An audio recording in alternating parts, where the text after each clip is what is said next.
nitafanya nini? I have 17 degrees.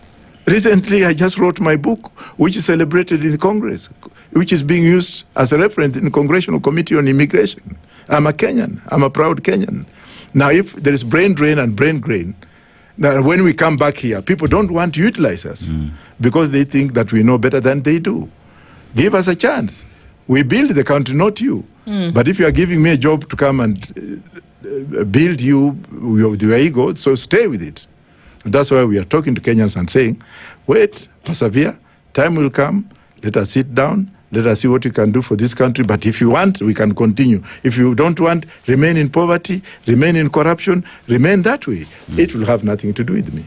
Do you think, based on what you've just said, and even as we wind this down, there are currently conversations around changing the way things happen, and that means that people would have to come together? Would you work with other political factions? Yes. Would you work with other people and say, well, maybe if I wouldn't be president, perhaps that we can come together to ensure that these policies, so you would be open to working with other groups of people? Mwangi has just been in here.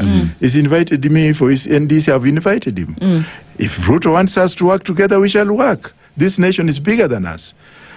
The current system that we have, pegged on your question, the current crop of politicians we have today are the blame politicians. Everyone wants to be the president. Number two, some of these fellows have not come up to sit together like we are sitting today to have a conversation on developing this country. They have not come up with a blueprint. I did ask them after Raila's death, my so-called friends in the opposition. I said, okay, here we are. Can we have a secretariat?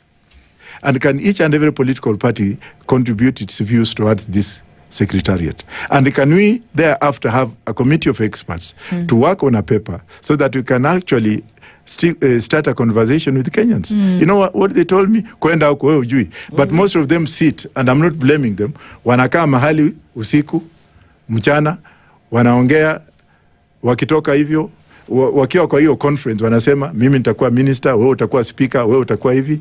Alafu in the evening they are on top of the vehicle abusing Ruto. I have no business abusing Ruto. Ruto is the president of this country. I could also be in the same shoes. Would I like to be abused? No. Ruto's children were with me in Kenya School of Law. Nick was my schoolmate in Kenya School of Law. If I meet with Nick and have been abusing his father, how would it be? So they have individualized the political system. So what is the difference between them and Ruto that we want to remove? Let us come up with a consensus. If the president wants, we are still here. We can sit down and say, okay, this country is greater than us. Can we work out a formula regardless of who is going to be the president? And I will say yes. But I'm not going just to run like a headless chicken because I'm lying to the people I'll do better, yet I cannot give up. This ambition is what's killing us. If somebody came in and said, Professor, can we work as a team?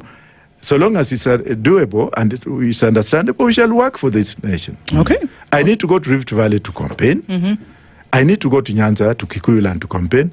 But now if there is this mathematics of lete yako, we cannot go into that hierarchy of numbers, tribalism. I say no. And that's why today I'm sitting down and said, had I run back into this is what I will be saying today. And that's why I remained neutral. I am neutral. There's one term this way and two terms. I'm the one, whoever is satisfied this way can come this way. This other side can come this way. If Ruto wants us to talk, we can talk. There's nothing wrong with that. Professor George Wajackoyah is the Root Party leader.